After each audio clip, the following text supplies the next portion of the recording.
Hello guys, welcome back to my channel. അപ്പോൾ ഇന്ന് നമ്മൾ സംസാരിക്കാൻ പോകുന്നത് എപ്പിസോഡ് 5 കാര്യങ്ങളാണ്. ബിഗ് ബോസ് മലയാളം അഗ്നി പരീക്ഷ. അപ്പോൾ ഇന്നും എലിമിനേഷൻ തന്നെയാണ് നടന്നിരിക്കുന്നത്. അനീതി എന്ന് തോന്നുന്ന എലിമിനേഷൻ തന്നെയാണ് ഇന്നും നടന്നിരിക്കുന്നതെന്ന് നമുക്ക് നോക്കിക്കഴിഞ്ഞാൽ മനസ്സിലാവും. പൊതുവിലെ സോഷ്യൽ മീഡിയയിലുള്ള അഭിപ്രായങ്ങൾ ഇപ്പോൾ നോക്കുകയാണെങ്കിൽ നമുക്ക് മനസ്സിലാവും. ഓരോ ദിവസവും ഈ ജഡ്ജസായിട്ട് വന്നിരിക്കുന്ന കിഴങ്ങന്മാർ സെലക്ട് ചെയ്ത് വിട്ടിരിക്കുന്ന ആൾക്കാരൊക്കെ നല്ല നല്ല കേപ്പബിലിറ്റിയുള്ള ആൾക്കാർ കൊഴിഞ്ഞു പോയിട്ടുണ്ട്. എനിക്കറിയില്ല ഇവരെന്തുകൊണ്ട് വോട്ടിംഗ് ഇംപ്ലിമെൻറ്റ് ചെയ്യുന്നില്ല. എന്നിട്ട് ഒരു 10 ദിവസത്തിന് ശേഷം അല്ലെങ്കിൽ ഒരു ആഴ്ചയ്ക്ക് ശേഷം ആ വോട്ടിംഗ് കുറവായിട്ടുള്ള ആൾക്കാരെ ഔട്ടാക്കിക്കോട്ടെ, ടാസ്കുകൾ കൊടുത്തിട്ട്. ഇവർ പറയുന്ന ടാസ്കിൻ്റെ ഇതിൽ മാത്രമല്ല, അവർ പല കാര്യങ്ങളും നോട്ടീസ് ചെയ്യുന്നുണ്ട്. അതൊന്നും ചിലപ്പോൾ നിങ്ങൾക്ക് എന്താണെന്ന് മനസ്സിലാവില്ല.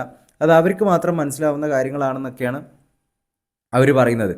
അപ്പോൾ ഇന്ന് ഒരു ക്ലാസിക് ടാസ്ക് ഓർ യക്ക് ടാസ്ക് ലാലേട്ടന് ഏറ്റവും ഇഷ്ടപ്പെട്ട ടാസ്ക് ആണെന്നൊക്കെയാണ് പറയുന്നത്. ആ ടാസ്ക് കൊടുക്കുകയുണ്ടായി. 4 ടീംസായിട്ട് തിരിച്ചിട്ടുണ്ട്. അപ്പോൾ അവർ 4 ആൾക്കാർ കളിക്കുകയും അതിൽ ജയിക്കാത്ത ആൾക്കാർ, അതായത് തോറ്റ ടീമത്തെ മോശം കണ്ടസ്റ്റൻസിനെ, അതായത് മോശമായിട്ട് പെരുമാറി എന്ന് മറ്റുള്ളവർ പറയുന്ന 4 കണ്ടസ്റ്റൻസിനെ അവിടെ കൊണ്ടുപോയിട്ട് നിർത്തിയിട്ടുണ്ടായിരുന്നു. അപ്പോൾ അതിനുശേഷം ജഡ്ജസ് പോയിട്ട് നാട മുറിച്ച് ഇവരാരാണ് ഔട്ട് എന്നുള്ള കാര്യം അവിടുന്ന് കാണിക്കുക ചെയ്തത്. നാട മുറിക്കുന്ന ആൾക്കാർ രക്ഷപ്പെടുകയും മുറിക്കാത്ത 4 പേര് ഔട്ടാവുകയും ചെയ്തു. അപ്പോൾ ഈ 3 ദിവസത്തിൽ 12 ആൾക്കാരാണ് ഈ ഷോന്ന് ഔട്ടായത്.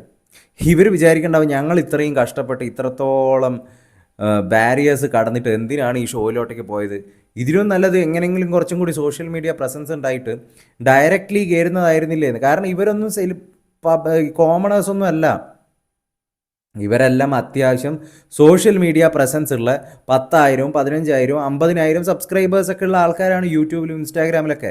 അങ്ങനത്തെ പ്രൊഫൈലുള്ള ആൾക്കാർ ഇവർ എടുത്തിരിക്കുകയാണ് നമ്മളെ മണ്ടന്മാരാക്കാൻ വേണ്ടിയിട്ട്. അല്ലാതെ പക്ക കോമണർ, അതായത് ഞാൻ ജസ്റ്റ് ഒരു ഫോണും എടുത്ത് സോഷ്യൽ മീഡിയയിൽ ഇവരുടെ ആപ്ലിക്കേഷൻ അയച്ചിട്ടുള്ള ഒരു സാധാരണപ്പെട്ട ഒരാൾ തന്നെ അതിലില്ല. എല്ലാവരും നല്ല രീതിയിൽ സോഷ്യൽ മീഡിയ പ്രസൻസ് ഉള്ള ആൾക്കാരെ മാത്രമേ ഇവരെടുത്തിട്ടുള്ളൂ. ഇവർക്ക് പറ്റുന്ന ഫേസസിനെ മാത്രമേ ഇവർ തിരഞ്ഞെടുത്തിട്ടുള്ളൂ. ഇതൊക്കെ ആൾക്കാരുടെ കണ്ണിൽ പൊടിയിട്ട് പറ്റിക്കുന്ന ഒരു ഏർപ്പാട് മാത്രമാണ്, വേറെ ഒന്നും തന്നെ ഇല്ല.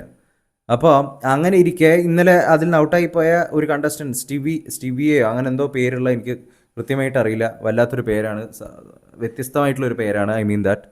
അപ്പോൾ അങ്ങനെയുള്ളൊരു വ്യക്തി, ആ പെൺകുട്ടി ഇപ്പോൾ ഇന്നലെ സോഷ്യൽ മീഡിയയിൽ യൂട്യൂബിലൊക്കെ വന്നിട്ട് വീഡിയോ ഇട്ടിട്ടുണ്ട്. ഞാൻ ഔട്ടായപ്പോൾ അതിൻ്റെ reason the real truth behind അഗ്നി പരീക്ഷ എന്നൊക്കെ പറഞ്ഞിട്ട്. അതുപോലെ ഒരു ഹൈറ്റുള്ളൊരു പുള്ളിക്കാരനുണ്ടായിരുന്നു, അവനും ഔട്ടായി പോയിട്ടുണ്ട്. അവരൊക്കെ ബിഗ് ബോസിൽ നല്ല കണ്ടസ്റ്റൻ്റ് ആയിട്ട് പോകാൻ സാധ്യതയുള്ള ആൾക്കാരാണ്. ആൾക്കാർ തിരഞ്ഞെടുക്കട്ടെ. ഈ വേട്ടാവളയൻ ജഡ്ജസ്മാരെന്തിനാണ് തിരഞ്ഞെടുക്കുന്നത്? അവരെന്ത് ക്രൈറ്റീരിയയിൽ ബേസ്ഡ് ആയിട്ടാണ് ഈ കാര്യങ്ങൾ തിരഞ്ഞെടുക്കുന്നതെന്നും നമുക്കറിയുന്നില്ലല്ലോ. അപ്പോൾ ഇന്നും അനീതിയായിട്ടുള്ള 3 പേര് പോയിട്ടുണ്ട്. എനിക്ക് തോന്നുന്നു ഇനിയിപ്പോൾ ഇനി ബാക്കിയുള്ള ദിസ് വീക്ക് റിമൈനിങ് ആയിട്ടുള്ള എനിക്ക് തോന്നുന്നു വെനസ്ഡേ, തേഴ്സ്ഡേ, ഫ്രൈഡേ മറ്റുണ്ട്. ആ ദിവസങ്ങളിലും 4 പേരെ വെച്ച് പോകും. എന്നാൽ പിന്നെ ആകെ 10 മറ്റാണല്ലോ ബാക്കി ഉണ്ടാവും. ഇവരൊക്കെ വന്ന ആൾക്കാരൊക്കെ പെട്ടു. ഇവരെന്നും അവരുടെ ചാൻസും പോയി, അവരുടെ സോഷ്യൽ മീഡിയ പ്രസൻസ് കൊണ്ട് എല്ലാം കൂടി കൊളായി എന്ന് പറയേണ്ടി വരും. ഇതിലും നല്ല ഡയറക്റ്റ്ലി എത്തുന്നതായിരുന്നു എന്നാണ് എനിക്ക് പേഴ്സണലി തോന്നുന്നത്.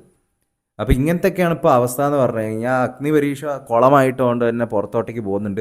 പ്രത്യേകിച്ച് ഒരു ഫീലിംഗ് ഒന്നുമില്ല. ടാസ്ക് കൊടുക്കുന്നുണ്ട്, ടാസ്കിൻ്റെ പേരിൽ ഔട്ടാക്കുന്നുണ്ട്. എന്നിട്ട് അവർ പറയുന്നത് ടാസ്കിൻ്റെ ബേസിസിലല്ല ആൾക്കാരെ ഔട്ടാക്കുന്നതെന്നാണ്. അങ്ങനെയുള്ളൊരു വിയേർഡ് ആയിട്ടുള്ളൊരു സിറ്റുവേഷനാണ് ഇപ്പോൾ നടന്നുകൊണ്ടിരിക്കുന്നതെന്ന് പറഞ്ഞു കഴിഞ്ഞാൽ. അപ്പോൾ ഇതൊക്കെ ഉള്ളൂ. ഇതിലേറ്റവും കൂടുതൽ ജഡ്ജസിൽ സ്മാർട്ടായിട്ട് അല്ലെങ്കിൽ ടാസ്കിൻ്റെ കാര്യങ്ങൾ സംസാരിക്കുന്ന, ഇവാലുവേറ്റ് ചെയ്യുന്നതൊക്കെ അഖിൽമാരാർ തന്നെയാണ്. രഞ്ജിനി സെക്കൻഡ് പൊസിഷനിൽ നിൽക്കും. രഞ്ജിനി നല്ല കാര്യങ്ങൾ പറയുന്നുണ്ട്. റിയാസ് ഏറ്റവും വീക്കായിട്ട് തന്നെയാണ് നിൽക്കുന്നത്.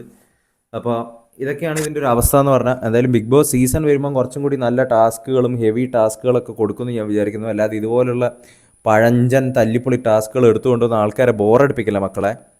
അത്രയൊക്കെ പറയാനുള്ളൂ. അപ്പം will come with another video next time. Until then take care and bye bye guys.